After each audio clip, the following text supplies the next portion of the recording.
Çoğalayдағы 2-ci орында тұрған же 1-ci орында тұрған деңіз деңгейінен 3200 метр биіктікте жашайбыз. Ушулайын. Анан кейін ушу Союздун мезгилинде курулуп, ушу жерде өздөрүбүздүн көчүрүп келген элбиз. Ошондон бери жашап келатабыз, жашообуз жакшы, эми жаман дебейбиз, биз кыргыздар өлгөн жашаган жакшы дейбиз. Анан кейін негизинен биз жалпы чогулган эл 4 чоң мамлекеттик деңгээлдеги маселе менен түштүк, сиздерге бир арыз муңузду айталык деп кат жүзүнө жаздык. Биринчи маселе биздин биринчи эң негизги зарыл болгон ичүүчү суубуз. Таза суу маселеси болду.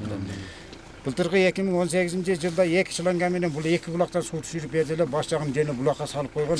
Ошондон 1 ай ичкенден кийин азыркы күндө кар эрип, малдын кыгы аралашып, ичишке мүмкүн болбой калды. Биздин негизги маселе, биринчи орунда турган маселе азыркы күндө биздин айылдын жогору жагында 3,5 километр жогоракта бир кичинекей булагыбыз бар, ошондон ат эшек менен филакалар ташып ичип атабыз. Анан машиналарыбыз барыбыз даработтан азыркы көрөсүлөр, анан Кашкар суунан алып келип сууну ичип атабыз. Эң неги анан кийин быйылкы жылы Азия өнүктүрүү банкынан бир акча бөлүнгөн, ушуну бүтүрүп берет дешкен, ушуну биздин суранычыбыз тездетип бүтүрүп берсе деген маселе ушунда турат. Анан кийин ошол суунун дарынан көпчүлүк жугуштуу оорулар да көбөйүп кеткен аябай. Анан медиктер турат, ошолор айтып берет канча Чоңалайда 1-ci орунга мен ушуганда чыктык деп жатат жанагы жугуштуу оорулар боюнча. Мектеп маселебиз. 75-жылы көчүп келгенбиз, ушулар Союз көчүрүп келгенде. Ошо 75-жылда курулган мектебибиз бузулуп, азыр чалыбар болуп чыгып турат. 79-жылы жер титирөө болгондо 80-жылы МЧС тарабынан неме куруп берди эле.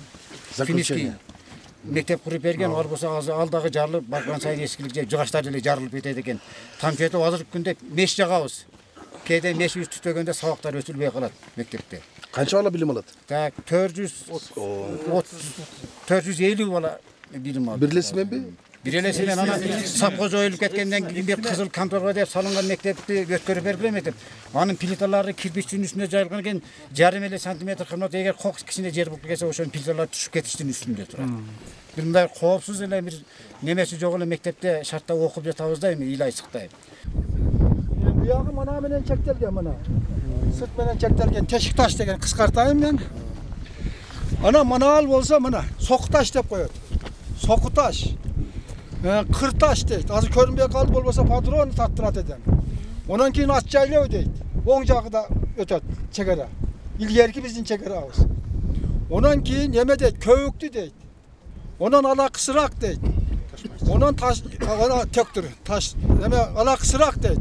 Ona yemenin ayran sudun mangdayı deydi. Aktaş deydi. Onun vardır, onun taşması şunday var, ondan keyin şu çekara şunday toklaydı. O yok tazı su yemeniki. Tacikistan'daki. Yemi toktap durdular. Daha bir nerseni ayıp vereyim. Farklı bol oturgan nerseni ayıp vereyim. Biz murun, şurada manaki abca kelgen bekensin, abca göz 1. yıl, 4 yıl murda, 5 yıl murda kelgenmiz. Korsatı beriniz degende şunda ölüp kaldı, bir aksakal menen geldik de şu yerde korsatı bergenmiz, o жерге var. Endi keçeye yakında 3 yıl olup kaldı, 4 yıl olup kaldı. Benim bir tuğan yeğenim çekerada var, atıldı. Tacikistan çekerası da var, atıldı. Şonda men doğagar olup kelgenmin. Kelgende mana anaşa suda. Anaşa suda bir turba koyulgan. Olar oyogıda gelip, oyogıdan gelip biz bir yağdan bardık. Anan bir yaktan bargandar kirgile dedi. Ya çal ket dedi. Men dedim ölüktün doğagarım dedi. Ne kayaka getirirsin beni. Degenekin bu çalgı ruhsat belgeler kalganıma ne ket dedi. Ha şu yerde oturup an söyleştik. 20 minut vakit verdi. 20 minut vakit yarım saat 1 saate ketip kaldı. Şonda olar turbanın şey ayağı mana şu turba olsa mana. Tegeran mesleği açıldı. Şu Düşanbe'den gelgenler şuya Narcağı'dan geldi. Şunda geldi. Turbağa. Dalaş ettiler. Anam bizimkiler çok uluval dalaş etti. Dalaş etti. Geldiğini bilmeydik yani bizimkiler. Bu da boştan gelgen. Toprağın turdular gelgen geçen. Kaçağın turup tamanda vergen geçen. Mana şimdi akıl tur söyleştiler. Men mana şu yerde siz mandayda durasınız. Mandaş kurup oturdum. Ana çegara şu yerden beken. Ana ne biz birini aldırıp yukarı batamaz bunu. Niye biz ondayız? Ana. Şonda tartılgan sürekler boluş gerek. Şonda akılımız yok da biz hem şu yerde tartılıp alıyoruz. Düşanbe'den gelgenler ötken yok şu yerde. Bilet. Bilet. Ana. Endi bular taktalıp algan mana ki. O мына дөң турат го түз. Şu yerде келип катта чатырын тигип отурат.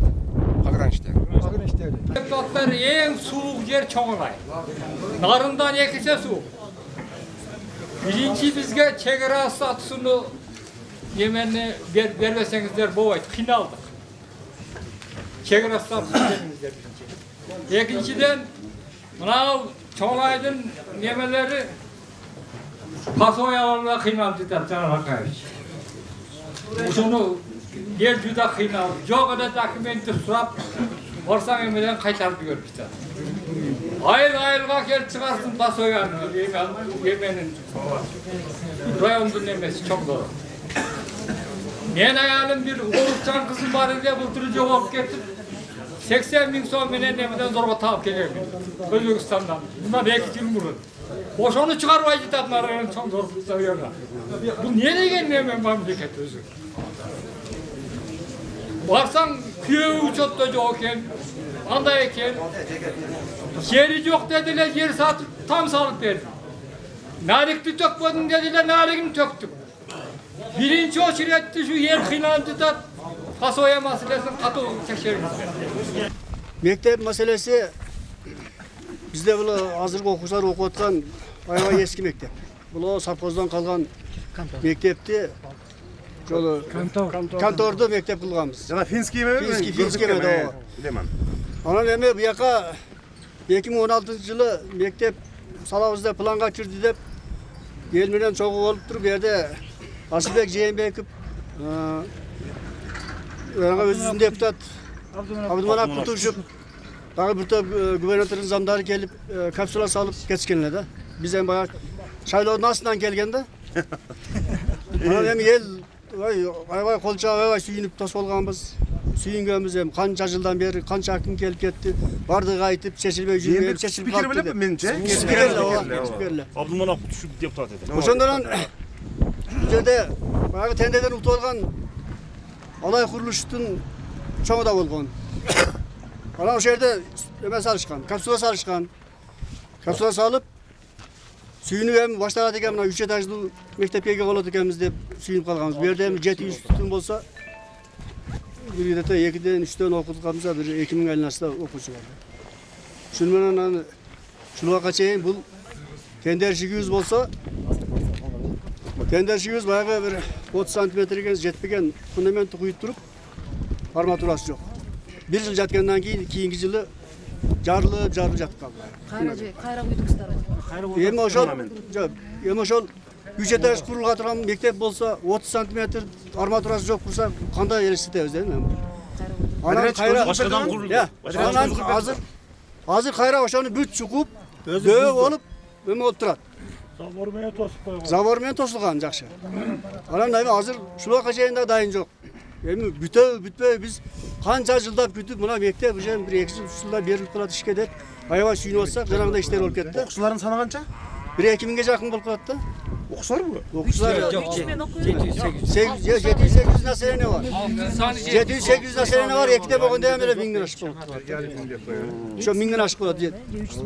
Рахмат, кийинки сөз депутат Акаев Жанарбек Кубанович. Рахмат, урматтуу Дастанбек Артисбекович, урматтуу өкмөттүн өкүлдөрү. Мына Чоңалай районундагы бир топ маселени азыр кесиптешим Рыскелди Чыныбекович айтып өттү. Мен өкмөттү ушул алыскы Борбордон 1000 километр алыс жайгашкан Чоңалайдагы бир 3 көйгөйгө көңүлүм бурат элем да. Азыр ошол жерде чегарага жакын Карамык айылында элдер абдан кабатыр болуп атат. Бизге абдан катуу тапшырма беришти. Биздин ошол жерде ата-бабабыз жашап келген чегарабыз улам тарып баратат. Ошону бир өкмөт тактап, түшүндүрүп, эмне болуп атат, сүйлөшүүлөрдүн натыйжасы кандай, аныкталып такталган жерлер, ошол боюнча элге абдан түшүндүрүп койбосоңор, элде чынында абдан чоң мындай кабатыр бар. Жерибиз улам тарып баратат, кыргыз өкмөтү унчукпай атат деп айтып атат. Экинчиси, азыр жогоруда Рыскелди Момбеков мырза айтып өткөндөй, кесиптешим. Кайды кени боюнча, чын эле Кайды деген ошол инвестициялык компания иштетип аткан. Элде такыр маалымат жок. Канча салык төгүп атат, соцпакетти кандай аткарып атат. Элде маалымат жок да, ошон үчүн ушул бир комиссия түзүп берсеңиздер, биз дагы депутаттар менен чогуу ошол жерде кен иштетүүгө нааразы болгон жарандар, өкмөттүн өкүлдөрү, экотехинспекция баарыбыз барып, ошол кендин бир ачыктыгын камсыздап беришибиз керек. Ошол чын эле азыр Кыргызстанда, кыргыз өкмөтү бардык региондордо кен иштетүүдө бир ачык айрымдыкты, эл менен иштетүүнү, эл менен мындай келишип, бир пикирге келип, маалыматтык ачыктык менен камсыздап мындай иштетүү болбой атат. Үчүнчү айтайын дегеним, Кашка суу деген айылда мына буга чейин Чыныбак Күнч төрөгө болуп турганда дагы биз барганбыз. Элдер ошондо дагы арыз арман айтышкан. 10 жыл мурун башталган мектеп дагы деле мындай курулушу уланбай турат да. Ошону мына азыр коррупция менен түшкөн каражаттардын эсебинен мектептер курулат деп атабыз. Ушул алыскы кышы узак болгон Чоң Алай районуна дагы ушул Кашка суу айылына бир мектепти планга киргизип берсеңер, ошо 2019гачы. Анткени азыркы мектеп, окуп аткан мектеби урап калуу коркунучунда турат. Ошондой эле ал жерде таза суу дагы өзүнчө чоң маселе болуп атат. 10 миллион каражат бюджеттен бөлүнгөн, бирок таза суу чыккан эмес. Ошону эмне үчүн андай болгонун бир катуу текшерип берсеңер. Жекенди, Карамык, Дароот Коргон, Кашка суу, Ачы суу, ушу бардык эле айылдарда проблемалар окшош. Деги эле ошо өкмөт ошо алыскы чек аралаш аймактарга көбүрөөк көңүл буруп, тез барып, алардын проблемасын угуп турсаңар деген оюмда. Өзгөчө мына Кайды кенинидеги ачыктыкты камсыздоо боюнча комиссияга бир көңүл буруп койсоңор.